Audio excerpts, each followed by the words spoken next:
I paid MrBeast's mentor Patty Galloway $3,000 for private coaching, and from him I learned 7 incredibly powerful rules that transformed the way I do YouTube forever, including an incredible secret that allowed me to make over $55,000 once I applied it. But before I can tell you that secret, we have to start with the foundations.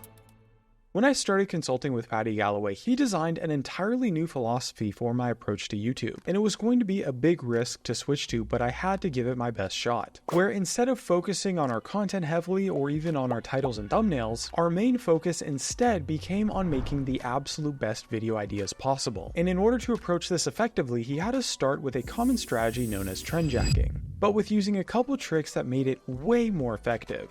Trendjacking, if you don't know, is when you build videos around trending topics or popular things in communities that audiences have interest in. It's really one of the ultimate keys to growing on small channels, because when you're just starting out, the hardest hurdle you have to face is that there's no reason for viewers to actually care about you or want to watch your content over other established channels. So by focusing your video ideas around trends in some way, you instantly solve that because you'll appeal to viewers who are already interested in the trend itself, and thus able to reach a much larger audience that can enjoy your videos without needing to know you or care about you. As a small or new channel, you honestly shouldn't ever expect to grow without at least some form of trendjacking in some way, but it can be a little bit tricky to execute on. So let's go over some tricks that I learned from Patty on how to identify trends and best capitalize on them regardless of your channel size. First off, Patty had us using an advanced keyword research tool. I personally use vidIQ, but you could use any other tool that's out there. I'm not sponsored by them. And then using that, what we would do is search through videos within the overall niche that we were targeting and look through videos using the broadest possible keywords. But then we would filter those search results for videos that had a really high number of views,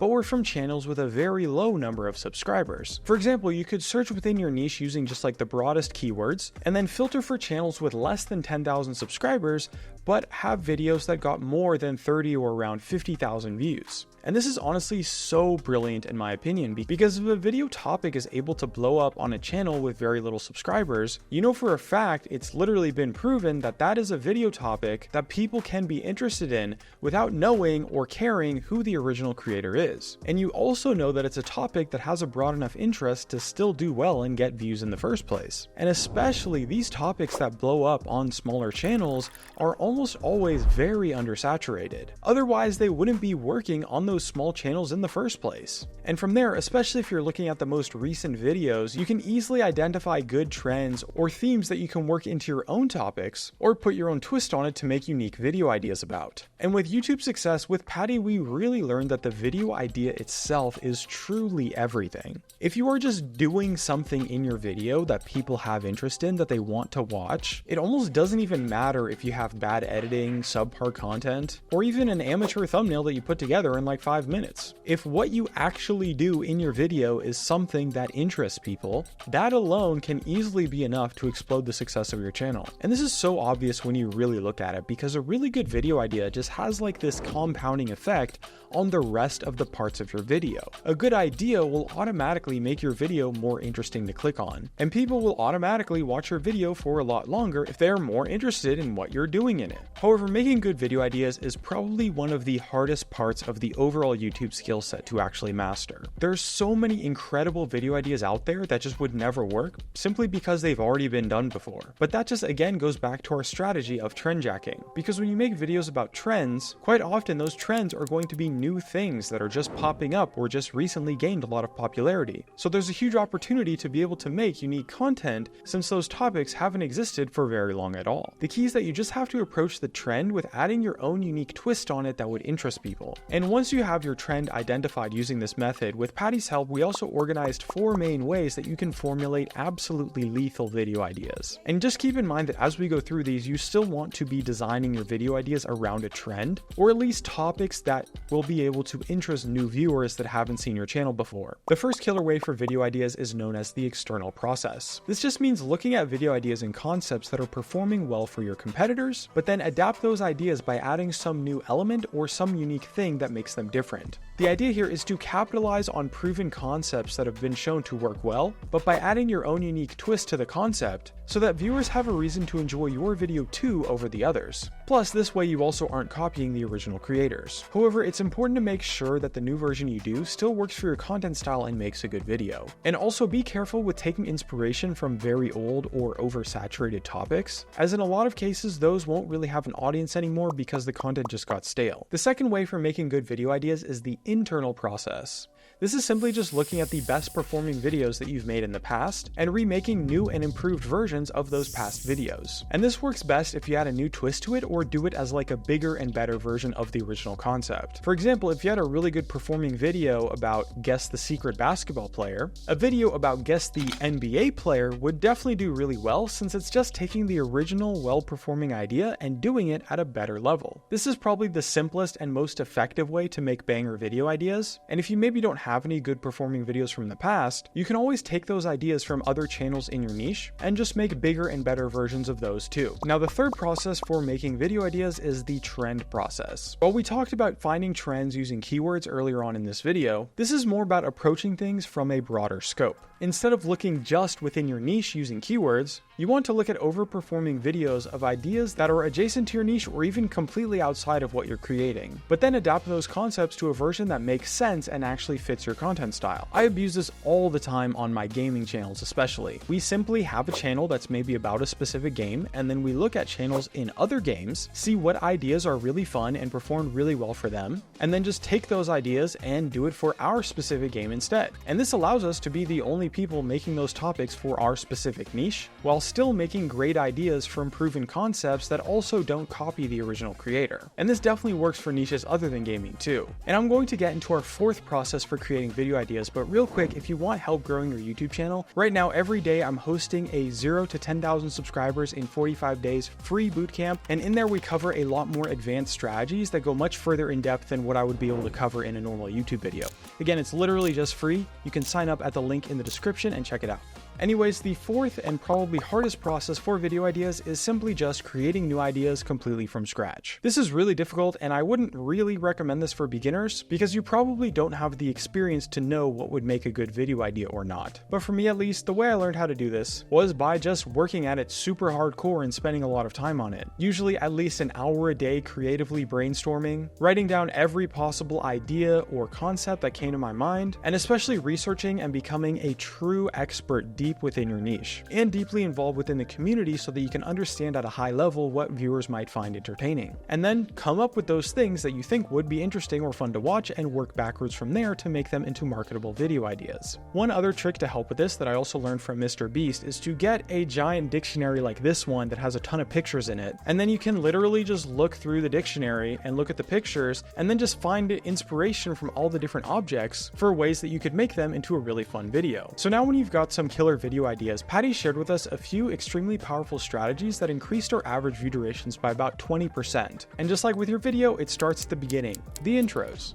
With Patty's intro style, he developed it a lot with MrBeast, and it became what is pretty much the classic YouTuber intro style these days. You want to start with a quick one-liner of the video concept to affirm the click, and on screen show a visual preview of the best parts of your video. Bonus points if you can show the thumbnail here or something that's really crazy and exciting. The goal is to provoke the viewer's interest and leave them wanting more right away, and then start the action of your video immediately. I like to design these types of hooks around usually one of 3 different things for my videos: either speed of results, so getting some sort of crazy result in a very short amount of time urgency, meaning the viewer has a limited amount of time to act on what you're going to talk about in the video, or with unique information, where you present something the viewer hasn't seen before or heard about. You can also use controversy or challenge belief in some way to spark emotions really well too. And if you've got some sort of entertainment focused video, you can just do your hook as quickly explaining the concept of your video idea.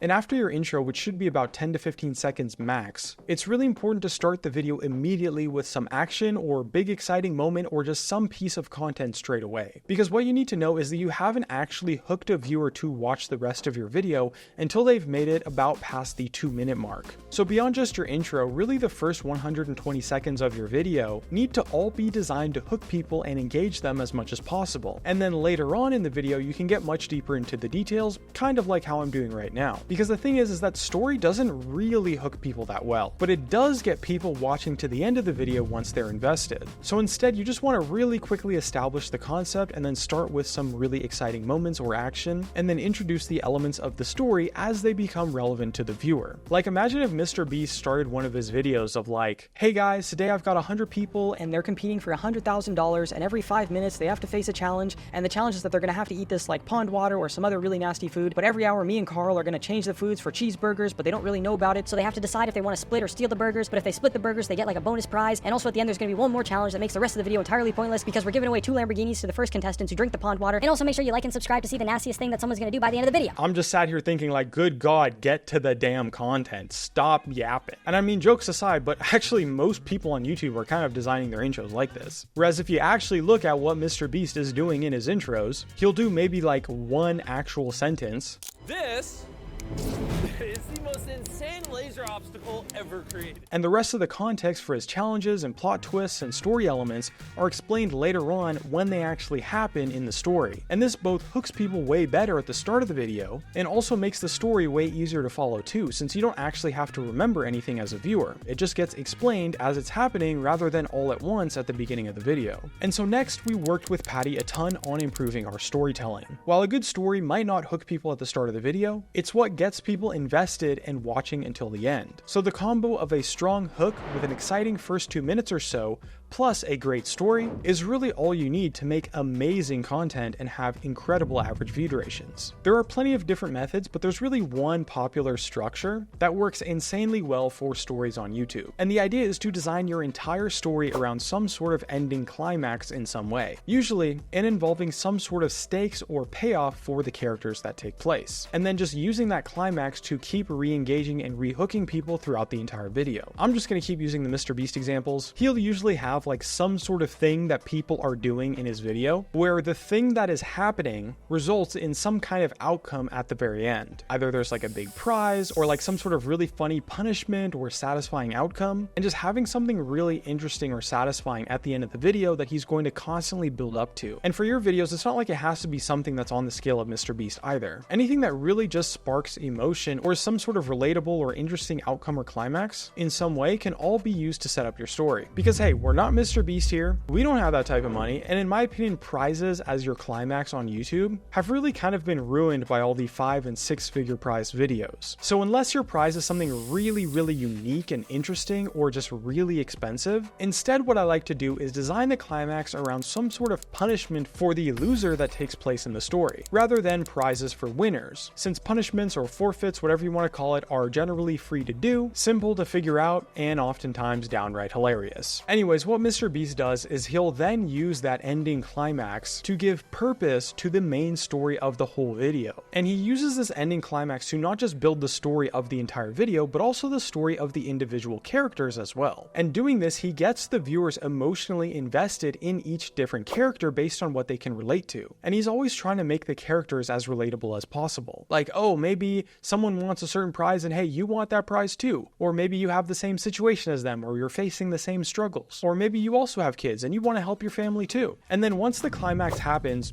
just end your video immediately. Because with the design of this story, there's no actual reason to watch anything past once the climax happens. And this is really the pinnacle of the YouTube story style. And I think MrBeast really developed this style quite well early on when he was still working with Patty Galloway. And this format is just so brilliant. It makes your video better in every single way. It makes your intro stronger because you can use this crazy climax to hook people. It gives you a story that lasts for the entire video and gives you things things to re-engage people with throughout, and most importantly, it gives your viewer a reason to watch to the end because they want to know what happens, they want to see how it goes. Plus, as long as you don't skimp out on actually doing the climax at the end, it makes the ending of your video way more satisfying, which will make your viewers way more likely to binge watch your next videos. So it's no wonder that MrBeast is spending hundreds of thousands of dollars in many cases just to make that climax part just a tiny little bit better. Like, would it really be that crazy to give away $50,000 instead of $300,000? But it truly does have that much of an impact, especially when he's already spending millions on the production anyway. You can also always just do free prizes that are based on effort or like some requests in some funny way, and that works especially well if you've got like a recurring cast of characters that take place in all of your videos. And I know it can be hard to come up with ideas for these types of things, so here's just a big ass random list of a bunch of things that I did on some of my channels in the past. You can pause the video if you want. Most of these are cheap or completely free to do. Now, of course, not every video works with this type of storytelling formula. Like, educational videos are a really big example of things that might be kind of tricky to fit a story into. But if you can just design your video into where you are doing something, then it's going to be totally doable no matter the video concept. Apart from that as well, here are all of the results of this specific channel that we actually worked on with Paddy Galloway. Not too bad at all, I would say. We certainly got our money's worth for sure. Big shout out to Paddy Galloway for a lot of the strategies that I talked about in this video. If you want to work with him yourself, he's got everything that he does on his website at paddygalloway.com, and thanks for watching.